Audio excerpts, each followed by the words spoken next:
So we are actually really fortunate because we're the first podcast Nathan's been on since his last UFC fight. hmm How long ago was that now? Probably 9, 10 weeks ago, maybe Okay. now, start of August. Yeah. And what did you do in the short term afterwards? So that last fight, obviously, if you've seen it, it didn't go my way. Um, I got stopped in the first round with a kick to the liver. It was a perfectly placed kick, and it kind of just like zapped me, took all my energy out of me, and unfortunately, that was the end of the fight. It kind of finished before I even got to get going. So, if I'm being completely open and honest with you, like that was quite a debilitating thing for me to overcome. It took me a good few weeks to really pick myself back up, get back in the gym, and want to continue working towards my goal, which has always been to be a champion in the sport. When you build up a moment so much in your head, and I think our sport is unique in that it's unlike any other sport because if a football player has a bad performance or they lose a game, they've got the week later to redeem themselves. Now I get to fight twice a year, maybe 3 times a year if I'm lucky. So the gaps in between those moments, even if I perform well for weeks in the gym, I go out there on the night, it doesn't go my way. The perfect shot lands, whatever happens, I don't perform the way I want to. I've got to now wait months and months before I can rectify that. So it's quite difficult. And I think in fighting, momentum's a big thing. Getting wins behind you, building that confidence, and sort of like riding the momentum, to use the same phrase. I think that's very important. And this year for me has been a particularly difficult one because I've reached the pinnacle of the sport. I've got to the UFC, and then I had an unlucky decision in March, which I feel like I could have maybe got the nod, but still I wasn't happy with my performance. And then obviously in August, what happened. So for me to now bounce back from that and stay motivated and stay hungry and stay like with a lot of self belief, that was difficult. Like right afterwards, I felt like, am I good enough to do this? Am I cut out for this sport? I've got to this highest level, and this is how it's going. But you've got to silence all of that.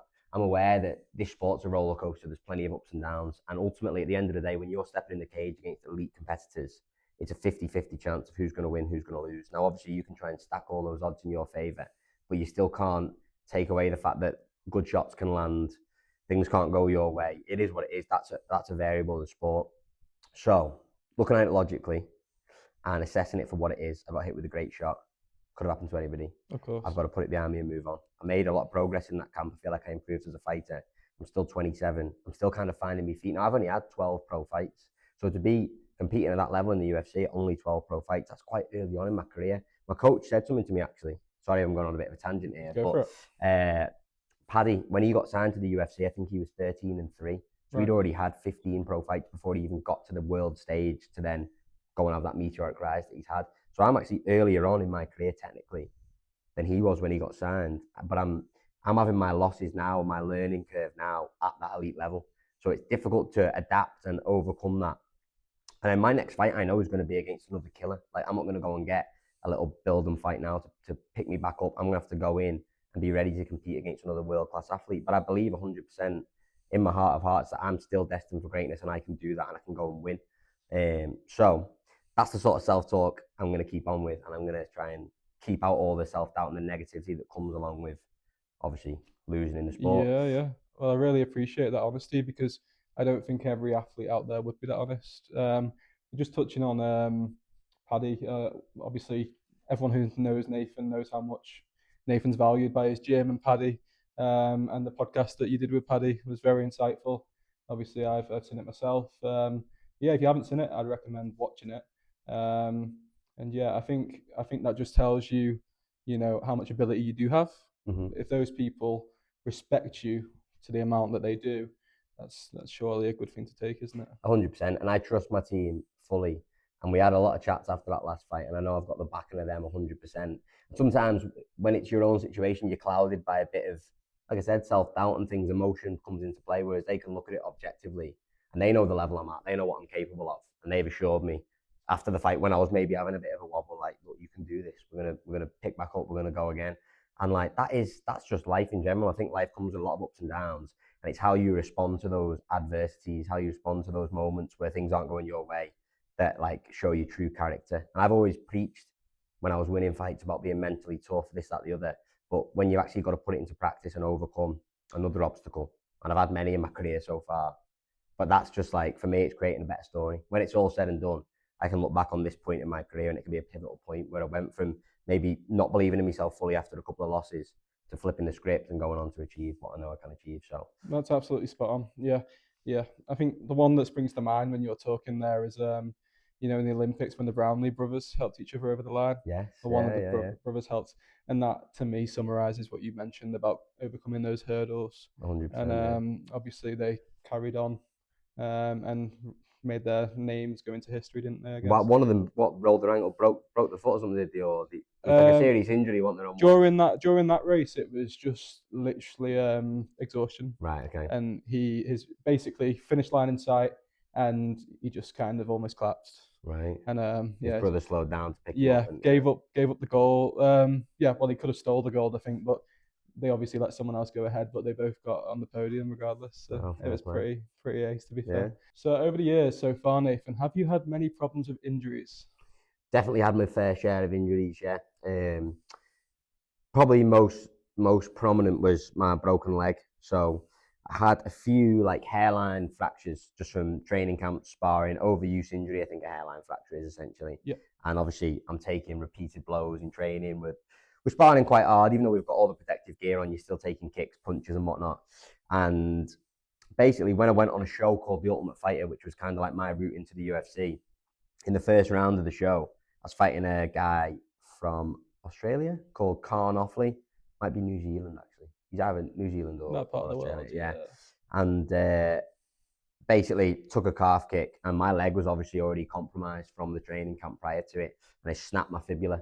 So, like, complete break in my fibula, which is the thin bone going alongside Yeah, your tibia is the big one. certainly not as strong as the tibia. No. No, definitely. Well, I'd have been in a lot more trouble if I'd have snapped my tibia, like, Yeah. definitely. So I was able to carry on fighting. I was obviously compromised. I couldn't put as much weight through it. And I think watching the fight back afterwards, obviously when you're in there, you've got a lot of adrenaline and stuff going. But when I watch the fight back afterwards, I can see certain parts where I go to base out on my leg or put pressure on it, and it kind of gives way, which makes sense knowing afterwards that I did break my bone. So anyway, the way that show works is there's 2 rounds that you fight, and if it's a round apiece, it goes to a third round. But after the 2 rounds, the judges have decided that Khan won both of them. Um, and even in that moment, I thought, oh, he's just a competitor in me. But I was like, I feel like I was pulling that back. And maybe if I had a third round, I could have put the pace on him a bit and got a finish. But I don't know, maybe that was wishful thinking. But so after that, I'd carried on trying to train for a week or so because I was still on this show. So you basically have to stay in a house with all the other fighters, and the Wow, competition continues, right? that's intense. It's pretty intense, and Yeah. there's no sort of connection with the outside world. So I didn't have a mobile phone. I couldn't call Priya, my girlfriend. I couldn't call my mum, my dad, or anything. Let them know what had happened. So it was kind of like a bit of a weird scenario that I was in. I was kind of just waiting for the show to be over because I knew I was out of the competition. However, at this point, I didn't know that I broke my leg. I just thought maybe it was a bad bruise and like I'd taken a bit of a knock. Um, so anyway, fast forward a week, I'm trying to train on the show, and I say to the coach, like, look, my leg's knackered here. I can't really do anything with this. I'm gonna have to sit out. So they sent me for an X-ray, and the next day the results come back that I'd fully broke my fibula. There's actually a clip on Whoa. YouTube of Dana White reacting to it, saying like, this guy's broke his leg and he's carried on training. Yeah. So I think essentially that set me in good stead for the UFC. Because of that, that resulted in me getting a second opportunity in the summertime to fight on the finals of the show, and I won then, which led to me getting a UFC contract. But that was an interesting time because I'd come home from the show. Obviously, I had to rest this leg, so I was doing all the right things to heal it. I wasn't in the gym training, No. and then I got the call in about 6 weeks' time. Are you ready to fight on the finals? I hadn't trained for the last few months because I'd been recovering a broken leg. But obviously, when the UFC calls, I was like, right, I'm going to take this opportunity. So I took the fight, went in, and in that fight, I come out southpaw. So obviously, I'd put my damaged leg at the back of my stance, so it was less Yeah, of a that's what target to get kicked. all right, okay. Yeah, yeah. So Yeah. you watch that fight, you can see normally I'm an orthodox fighter, but for that fight, I come out in a switch stance with my Right. right leg forward, and that's the only fight I've ever done that. But that was to Right. protect my leg.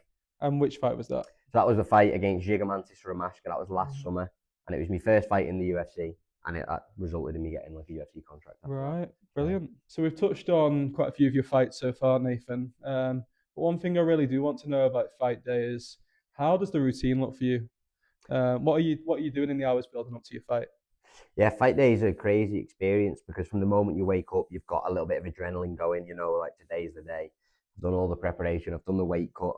I've rehydrated, fueled up, and like there's nothing left to do but to do it now. So from the moment you wake up, it's a crazy feeling, and it's like constant self talk throughout the day. I try and keep my routine relatively similar each fight day, just so I know what I'm doing and I've got a process to follow. So depending on when I'm fighting, I'll give you an example of let's go like UFC London, for example. So I was fighting maybe 5:30 in the evening, so relatively early on the card. So I know I've got to wake up, have my breakfast, and now I used to do a little fight day shakeout where I'd like hit the pads, do a bit of grappling, sort of get a sweat going in the morning. I haven't done that my last few fights, just I haven't really felt the need to. I think sometimes it's more of like getting the nervous energy out of it rather than actually priming your body for competition later on. Yeah. What I've opted for the last few fights is to wait till I get to the venue and do quite an intense like pre-fight warm-up before and then go out to the cage. But I don't know, going forward I might play around with adding that other one back in. But essentially wake up, have my breakfast, try and stay as calm as possible, as long as possible. Mid-afternoon I'll start watching some fights of fighters I look up to, some fights that I enjoy, just like great UFC fights throughout history. And I'll watch a lot of my old fights as well myself, just so I can kind of see myself winning and get that image in my head of me being victorious. So you are in a zone. You're locked into this zone on fight day, yeah? All day, yeah. Okay. There's no escaping it. Like from the moment you wake up, you've got this feeling about you, like your adrenaline's there, you're ready to go. You're like a coiled spring all day, is how I describe it. And do you think sometimes that could possibly have a negative effect? I think you definitely can, yeah, if you let it, because there's obviously loads of thoughts racing through your head.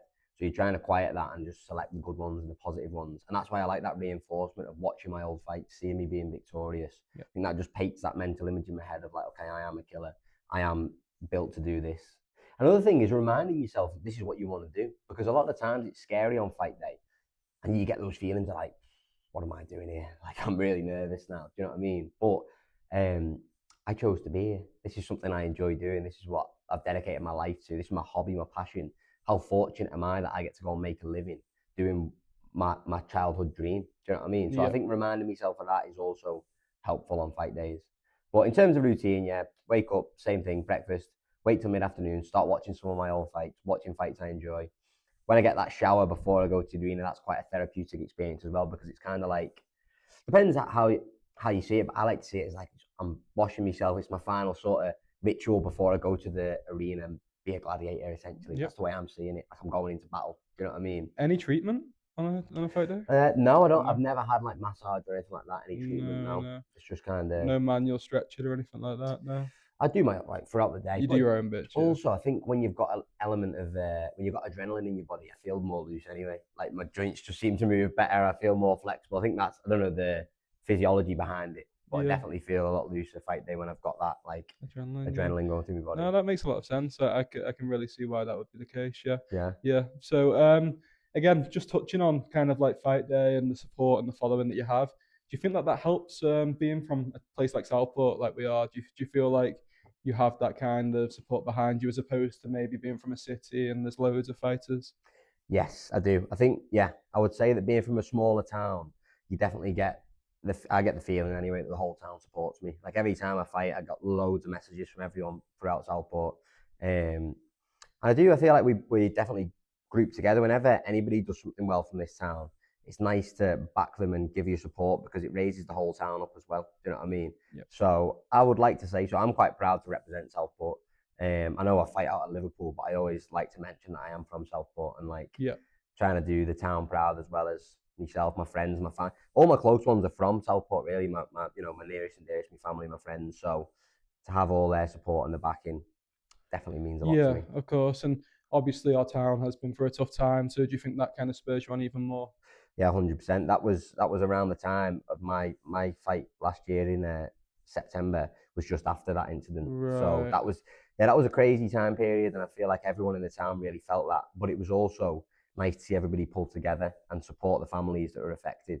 And definitely spurred me on, wanted me to achieve more, not just for myself, but for the greater good of the town and to bring a bit of joy back into the town after such a horrible event. So Nathan, final question really for you. What is next? So what's next for me is I've still got a fight on my UFC contract, so I'm planning on smashing whoever they put in there with me next. I'm going to take a bit of time to work on the things I need to. I want to level up my skill set. Obviously, I'm open in saying that I feel like my mindset needs a bit of work. There's certain areas I want to improve in before I put myself back in the cage to compete. But I'm confident that I'm going to be able to make the adjustments necessary to go on and be successful. So in terms of a plan, I'm probably looking at like March, April next year, just to give myself a good